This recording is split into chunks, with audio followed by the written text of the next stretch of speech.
amor. Hum. Você bem que podia contar aquela história de quando você foi babá. Você nunca contou aqui no canal.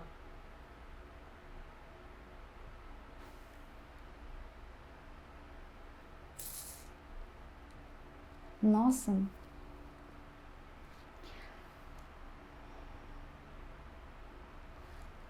Tá. Ah.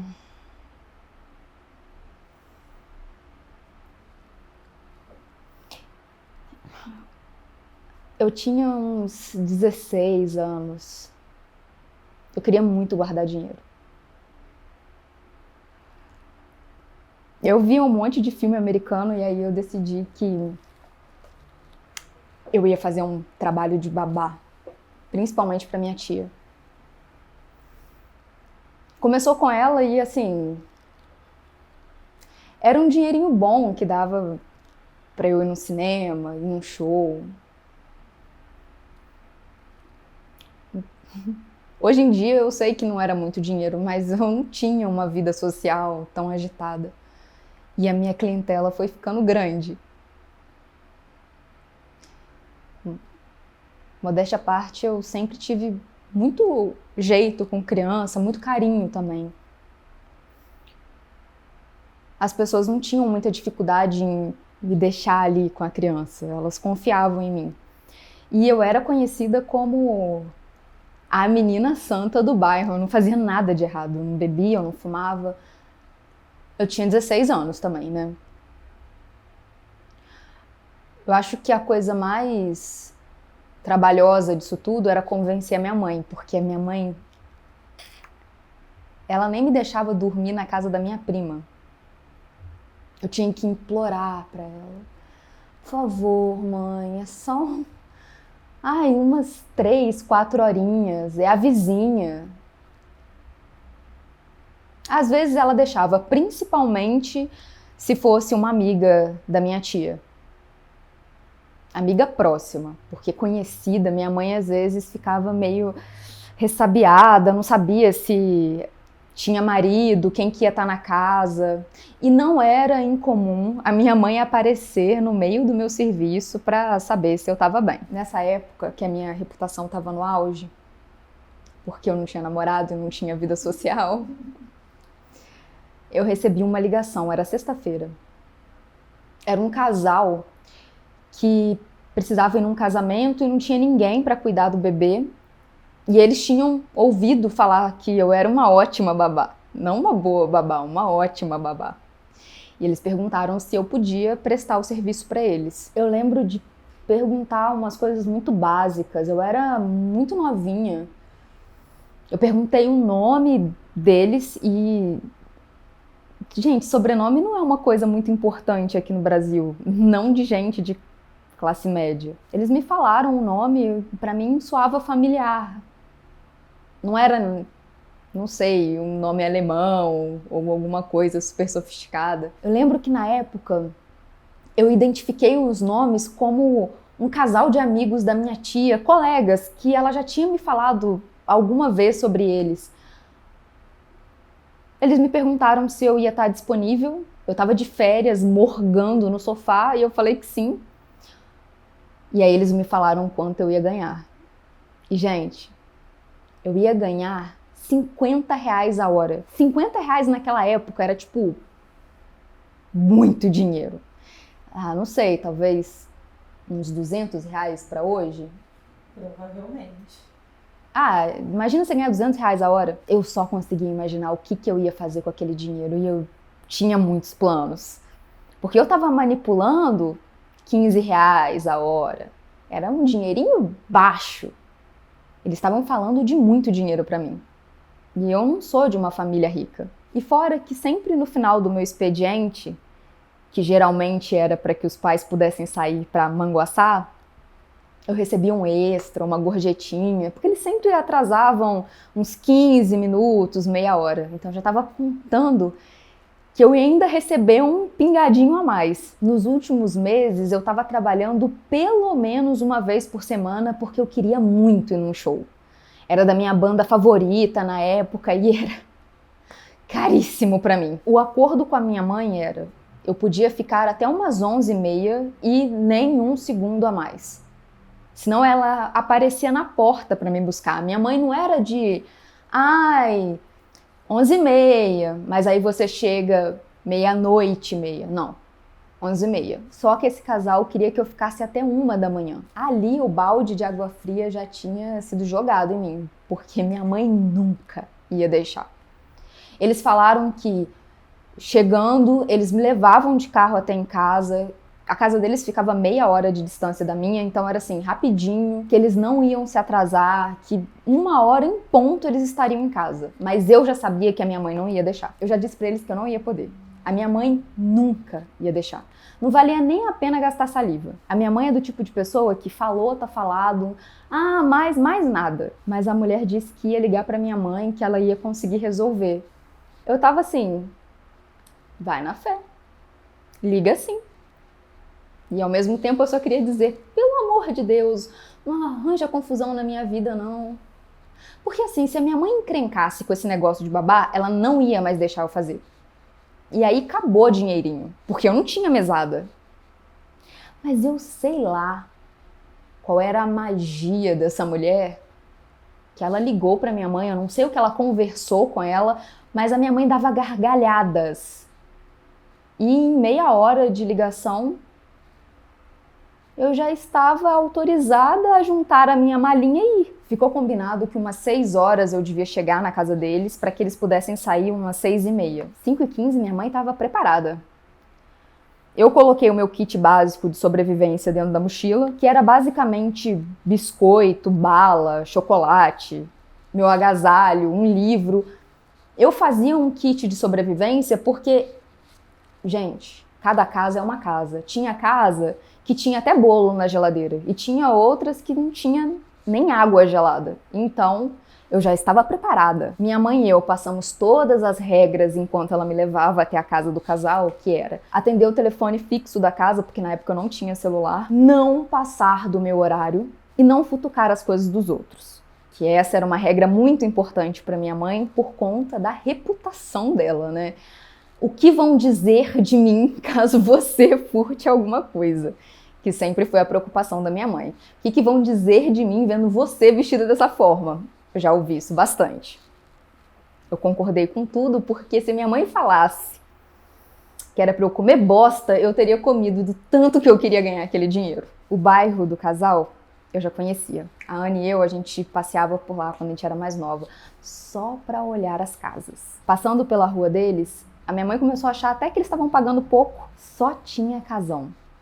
A casa deles, eu acho que era até uma das mais simples da rua, mas era muito fofa. Era uma casinha de um andar com um jardinzinho na frente, que eu acho uma graça. A minha mãe parou com o carro na frente da casa e repassou as regras só mais uma vez, só para eu ter certeza. Eu odiava quando a minha mãe me levava até a porta dos clientes, porque eu tinha muita vergonha naquela época, vergonha de coisa boba.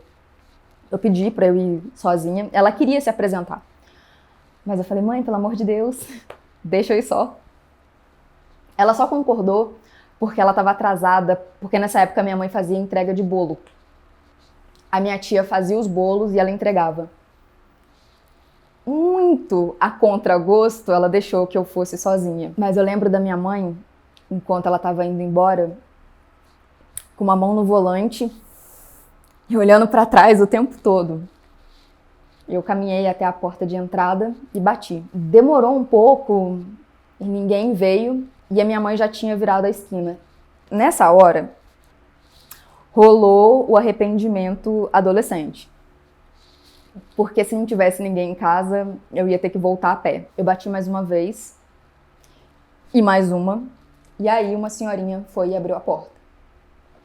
Eu falei, já imaginando que devia ser a avó da criança, a mãe de um dos dois do casal. Falei, oi, eu vim pra ser babá hoje. E eu lembro que a cara daquela senhorinha era de tanta confusão. Parecia que um alienígena tinha parado na frente dela. E eu continuei, eu posso entrar? O neném onde que tá? E ela assim... Foi nessa hora que um carro parou bem onde a minha mãe tinha parado e um homem cruzou o jardim. E ele parou do meu lado. Era um homem comum, acho que é a única palavra que eu tenho para descrever. Era um rosto comum. Ele parecia simpático e constrangido. Ele foi pedindo desculpa para a senhora, falando, foi desculpa, engano, perdão. E foi me levando pro carro. E eu só fui. Eu sei que é muito idiota da minha parte, mas enquanto ele pedia desculpa e ia me levando pro carro, ele foi explicando que, me desculpa, esse era o meu endereço antigo. Na hora que você começou a atrasar, minha esposa percebeu que o endereço que ela tinha passado para você era da nossa casa antiga. Ela ainda faz isso, ela manda correspondências de vez em quando para cá, vira e mexe eu tenho que passar aqui para buscar. E eu simplesmente aceitei. Ele falou o caminho inteiro. Eu não lembro de ter dito uma palavra. Hoje, quando eu revisito essa memória esporadicamente, eu sei quão inconsequente eu fui, mas eu era muito ingênua. Eu tinha 16 anos, gente. Eu sabia que eu não podia entrar no carro de um estranho. Mas para mim foi tudo tão natural e fazia sentido, assim, por que não? Eu odiava desagradar as pessoas, odiava fazer perguntas que podem soar como inconvenientes, então eu só fui. Ele me perguntou coisas como minha matéria favorita no colégio, minha cor favorita, se eu estava de férias, se eu gostava de criança, se eu tinha muitos clientes, como é que era. Eu não percebi quando a gente chegou na casa. O caminho virou um borrão. Eu não lembro de uma casa, de uma rua. De repente, eu já estava lá. E era uma casa linda. Eu acho que eu nunca tinha visto uma casa tão bonita. Hoje em dia, talvez eu nem achasse ela tão bonita assim, mas para a época... Eu lembro que essa foi a fase das casas de vidro. Tinha muita construção nova, toda espelhada, toda cheia de vidro, e essa era a casa de vidro. Que hoje em dia você fica se perguntando, pra quê? Porque todo mundo pode ver o que tá lá dentro, porque se, sei lá, alguém joga uma pedra. Hoje em dia eu acho nada prático. Mas na época eu não tava pensando em praticidade. Rico não deve pensar nisso também. Eu só ficava olhando e pensando, caralho, quando eu voltar pro colégio... Caralho, eu ia descrever cada pedaço daquela casa no primeiro dia de aula. Quando a gente desceu do carro, a esposa dele já estava na porta. Ela era tipo uma boneca.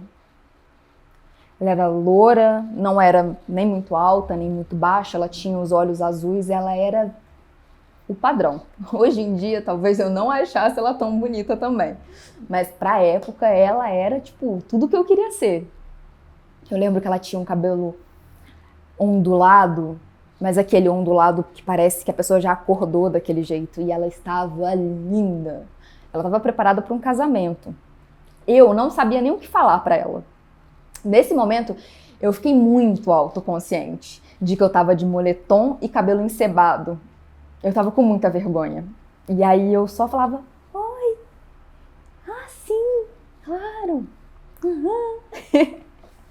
Eu tava com muita vergonha, eu acho que eu tinha vergonha de rico, eu tinha vergonha de ser, sei lá, pobre perto deles. Ela me explicou de novo a história do endereço trocado, me pediu 1000 desculpas. E aí ela foi me mostrar a casa, que era assim, Casa Valci Carrasco. Porta-retratos da família, aquelas fotos de família ensaiada, cozinha planejada, armário embutido, rico, riqueza... mas riqueza, com outro tom de riqueza, um pouquinho mais rico, coisa que eu nunca tinha visto. Ela falou que o anjinho, o bebê, já estava dormindo e que ela preferia que não acordasse ele. Ele estava no andar de cima. E a única restrição que ela fez é que eu não devia subir no segundo andar. Eu vou ser bem sincera, eu fiquei ofendida. Porque eu sabia muito bem o que significava esse tipo de restrição. Que não era para não incomodar o neném, era porque ela não queria que eu entrasse nos quartos, porque pode sumir uma joia, pode sumir uma roupa, um dinheiro, coisa do tipo. Ela queria que eu ficasse no andar de baixo. Mas eu estava tão empolgada com o dinheiro que eu decidi que eu não ia ficar ofendida, que ofensa agora não era o momento. Antes de sair, ela me mostrou a sala, que era onde eu provavelmente ia passar a maior parte do tempo.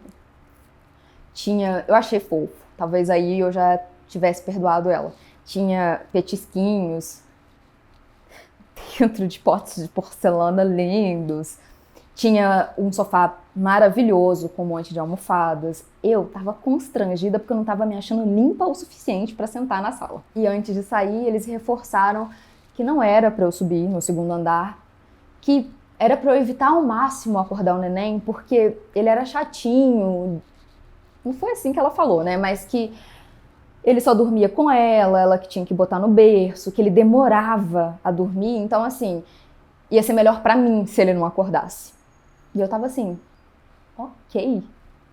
Eu é que não vou procurar acordar essa criança, meu filho, que ela durma a noite inteira. Eu tava doida pra ver TV a cabo, coisa que eu não tinha em casa. É verdade que normalmente quando eu chegava na casa de alguém pra cuidar de criança, as crianças estavam acordadas e geralmente elas estavam assistindo TV com uma energia lá no talo.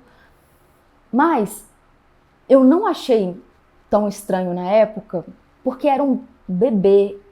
Eu não sei, a criança devia ter uns... ela me falou que tinha uns 6 a 7 meses, então era muito miudinho ainda. Acho que o horário de soneca era aquele mesmo. Os únicos bebês pequenininhos mesmo, assim, que eu já tinha tomado conta, eram os meus sobrinhos. Então eu tava meio que rezando pra esse bebê não acordar, porque se acordasse, eu ia ter que trocar fralda de cocô, que eu não tava muito empolgada pra isso. E de fato, assim, pra acalmar a criança, talvez eu fosse precisar da mãe. Eles se despediram, falaram que eu podia pegar o que eu quisesse da geladeira e me explicaram mais ou menos como funcionava a iluminação da casa, como é que eu ligava a TV. Tava doida mesmo pra eles pipocarem, porque eu queria comer e vasculhar a casa, né? Porque eu sou pobre. E tudo que eu queria fazer era vasculhar uma casa de rico. Eu com certeza ia futucar nas coisas, testar aparelhos eletrônicos que eu não tinha em casa. Então eu tava doida pra eles irem embora. E eles foram. Eu fiquei sentada naquela sala gigantesca por uns 5, 10 minutos. Eu tinha medo deles terem câmeras me vigiando. Pra pobre, né? Pra pobre. É uma chance muito grande. Vai que a pobrinha ia decidir futucar alguma coisa. Eu achava o seguinte, acabou de sair, vai ficar me olhando fazendo as coisas. Daqui a pouco, esquece que eu existo. Eu fiquei lá. Meu livro intelectual, menina comportada. Menina, eu não cruzava nem a perna, era assim, ó, durinha na sala, tipo... E a sala era muito gelada, muito mesmo. Eu supunha, na minha total falta de experiência como rica, que eles tinham algum aquecedor, mas se tinham, eles não tinham me falado. E aí eu fiquei pela sala mesmo, um frio da porra. Mas eu decidi que eu não ia ficar atrás de aquecedor, porque se eu quebrasse alguma coisa eu ia estar fodida. E eu vou dizer que assim, não é que eu tava com fome, mas eu tava com curiosidade para saber o que eles tinham na geladeira. Porque rico tem umas coisas, uns queijos, uns doces. Eu tava me morrendo sentada naquela sala. Ai, vai que eles tinham uma torta, algum bolo. Eu já tava focada nos doces. Mas aí, né, eu ainda tava no meu momento de menina comportada. Eu tava vivendo um filme, gente, saca? A casa era minha. Eu estava dondoca, lendo o meu livro, tranquila. Eu lembro que esse livro eu tinha pegado na escola para eu ler durante as férias, que eu me iludi, achava que eu ia ler mesmo, mas esse eu tava lendo, eu já tava na metade. Era um livro de adolescentes, investigando crime, coisa do tipo, e eu tava com medo do livro. Porque eu sou cagona nesse nível, que livro de detetive de criança me bota medo. Aí, meus queridos, eu já tava assim, ó, só procurando um motivinho pra eu sair da sala. Assim, é agora, né? Porque o meu cu já tava trancado do livro e eu tava começando a ficar com fome. Aí eu fui na minha expedição até a cozinha. Afinal, o que melhor investigar do que uma geladeira de rico? Era uma daquelas geladeiras de 2 portas que nos meados ali de 2000 e tudo mais, não era para qualquer um. Você não parcelava nem na Casa Bahia. Para mim era tipo uma experiência de vida abrir uma geladeira daquela. E eu abri e não tinha um farelo lá dentro. Nada. Mas ela tinha falado que você podia pegar as coisas na geladeira. Para não dizer que não tinha absolutamente nada, tinha água. Era uma geladeira de 2 portas. Eu achei estranho porque eu sei que o neném, às vezes, só se alimenta do peito mesmo, né, do leite do peito, e tem, às vezes, fórmula, essas coisas, mas não tinha nem leite na geladeira. E nessa hora, eu senti alguma coisa no meu estômago, um calafriozinho. O sol já tinha descido bastante. Então a luz de fora que estava iluminando a casa começou a cair. E eu achava que a iluminação ia ser automática. Eles não me falaram como acender a luz do lado de fora. Parecia que eu estava numa caixa no meio do nada. Você não via um palmo à frente.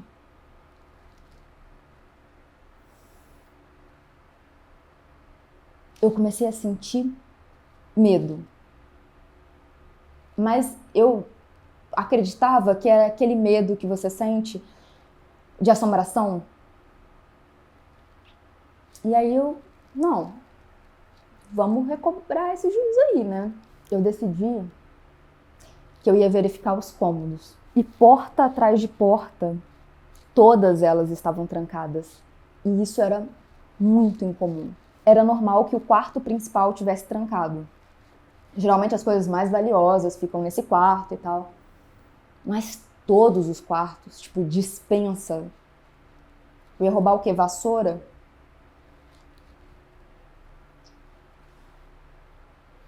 Eu comecei a achar estranho que desde o momento que eu cheguei, eu não tinha escutado um pio. Eu comecei a ficar preocupada de verdade com a criança. Porque às vezes o bebê acorda, dá uma resmungadinha. Eu já tava com tanto medo daquele escuro que eu decidi que a primeira coisa que eu ia fazer era tentar acender a luz de fora. Eu não encontrei nenhum painel, nenhum interruptor que acendesse a luz de fora. E aí aquela sensação começou a me irritar um pouco de que quando eu cuidava de crianças de 1, 2, 3 anos, eu tinha que olhar a criança de 5 em 5 minutos, até quando ela já estava dormindo, tipo, de tempo em tempo, você vai lá dar uma olhadinha para ver se tá tudo bem. E eu comecei a achar um pouco estranho que eles tivessem me pedido para não olhar o bebê, para não subir. Tava preocupada, sei lá, do neném tá engasgado em vômito. Eu decidi que eu ia subir pro 2º andar, até para ver se algum interruptor, alguma coisa da luz de fora estivesse lá em cima. A primeira coisa que me chamou a atenção é que na escada tinha aqueles portõezinhos para criança, só que eles tinham um bebê. Não fazia sentido ter um portãozinho para uma pessoa não conseguir passar. Eu passei pelo portãozinho e fui pro 2º andar. Era um completo breu. Eu tentei abrir a primeira porta, trancada. A segunda, trancada. Na terceira, trancada. Todas as portas do andar estavam trancadas. E aquilo me fez ter uma sensação tão horrível, porque eu não sabia em qual quarto. mas o bebê estava trancado em alguma daquelas portas. Eu só conseguia imaginar se ele começasse a chorar. Nesse momento, a única coisa que eu conseguia pensar é que eu precisava ligar para minha mãe. E nesse momento eu tive um clique. O endereço que a minha mãe tinha era da casa da senhorinha. A minha mãe não fazia ideia de onde eu estava. Nem eu fazia ideia.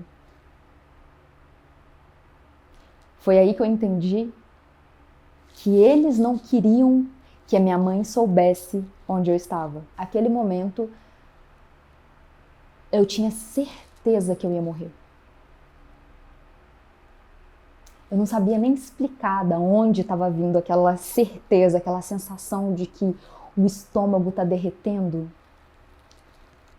Eu sentia que alguém estava me observando.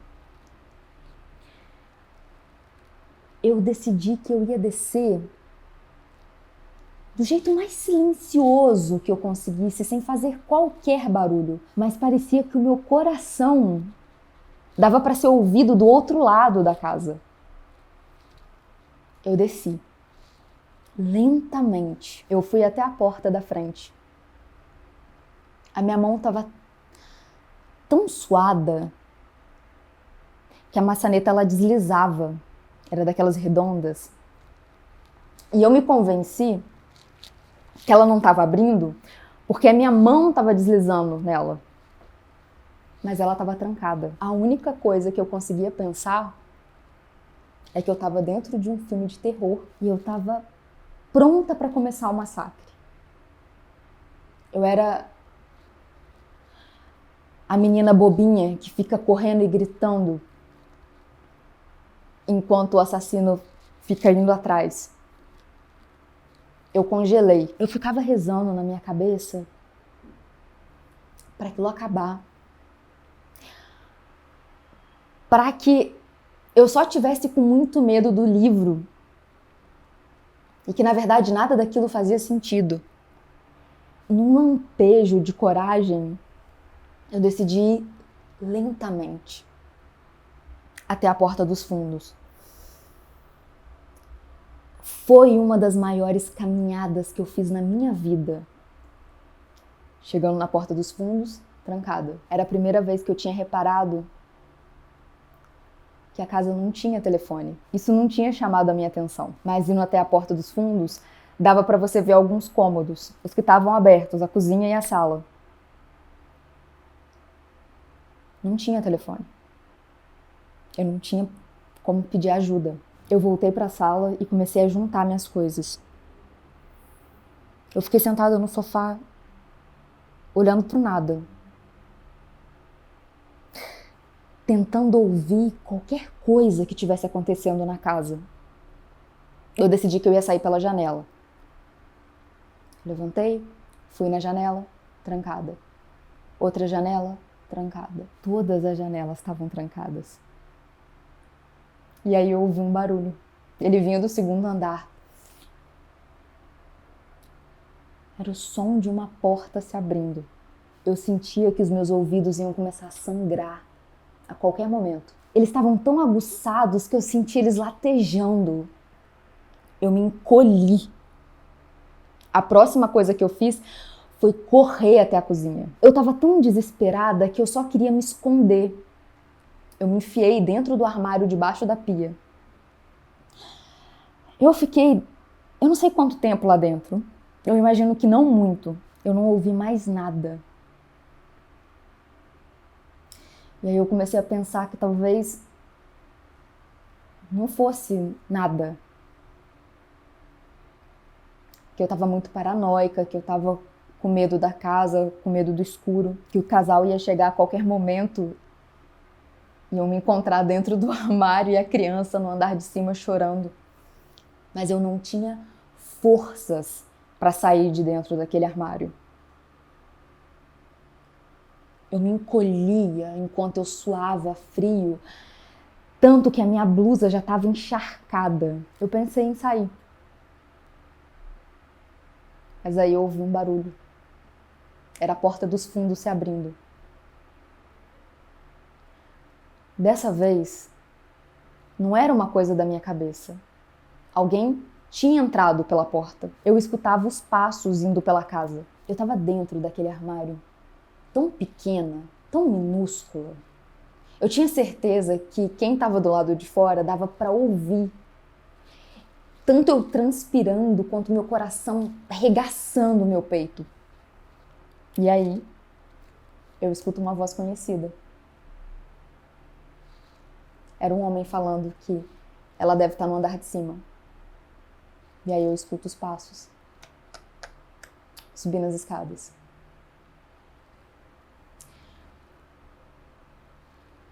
Eu sabia que eu não tinha muita chance.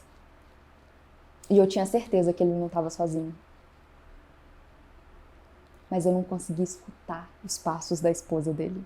Quando ele descesse, ou a qualquer momento, alguém ia abrir a porta daquele armário. Não tinha condições de eu sair ilesa. Eu tinha certeza que eu só ia ter uma oportunidade de fugir. E aí eu poderia ficar ali dentro e esperar eles me encontrarem, ou eu podia agarrar essa única chance. Eu abri o armário e eu disparei pela porta dos fundos. E eu te juro que eu não sei com que forças, mas eu não olhei para trás uma única vez. Mas eu tinha certeza absoluta que eles estavam atrás de mim. E eu não corri com a força física do meu corpo, eu corri com a vontade de viver. Porque se eu parasse, eles estavam atrás de mim. Se eu parasse, eles estavam atrás de mim. Se eu parasse, eu podia sentir a mão da mulher pegando o meu cabelo. Eu só corri. Eu só corri porque não tinha outra opção. Em algum momento, eu só comecei a sentir os galhos passando pelo meu rosto e passando pela minha pele. Juro, Ana, eu corri. Onde que eu tava, para onde eu tava indo, eu não faço ideia. Eu só parei quando eu comecei a ver luz. Era um bairro comum da cidade. Eu não conhecia, mas provavelmente eu já tinha passado por lá. Quando eu cheguei no bairro, eu lembro que eu desacelerei. Eu dei uma parada, porque era luz, era gente, mas eu não conseguia parar de andar. Eu tava com tanto medo deles me pararem a qualquer momento ali e me enfiarem dentro do carro, que eles me arrastassem de volta para casa, que eu continuei me movimentando, e eu não conseguia pedir ajuda para as pessoas porque eu não sabia quem podia estar com eles. Eu sei que é uma total paranoia, que obviamente ninguém ali estava com eles, que ninguém conhecia ninguém, mas eu não conseguia parar. Só depois de muito tempo, que eu já estava muito cansada, que eu encontrei um orelhão. E aí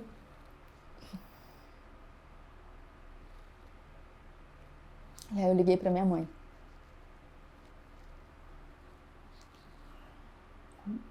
Eu não sabia nem dar uma referência para ela de onde eu estava. Eu já estava meio desorientada. Mas eu tive que pedir ajuda. Eu pedi para alguém me orientar, para dizer onde que eu tava, para me explicar como é que chegava ali. A minha mãe ficou tão desesperada. Ela gritava enquanto ela me abraçava, de desespero. Eu tive muita sorte porque ela acreditou em mim. Não foi a sorte que eu tive com a polícia. Eles me pediram para mostrar a casa. Como é que você explica que você não sabe o endereço do lugar que você estava trabalhando? Eles até tiveram uma boa intenção. Eles deram voltas comigo mais de uma vez durante a semana. Mas ninguém nunca achou a casa. Eu nunca vi aquela casa de novo. Eles ainda tinham meu número. O número da minha casa. E isso me deixava apavorada. A minha mãe mudou o número da linha.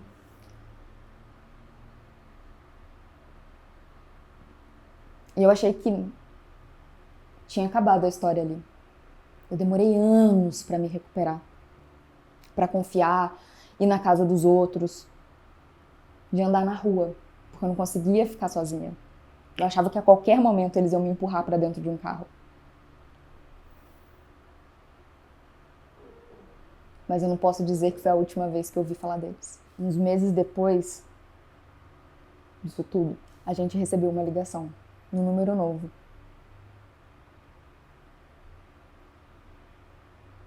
Era só um bebê chorando. Mas não era um bebê de verdade, era uma boneca. Eu espero de verdade que tenha sido um trote. Mas até hoje eu tenho medo de atender o telefone e ouvir o choro de novo. Tem noites que eu passo acordada, só imaginando e se.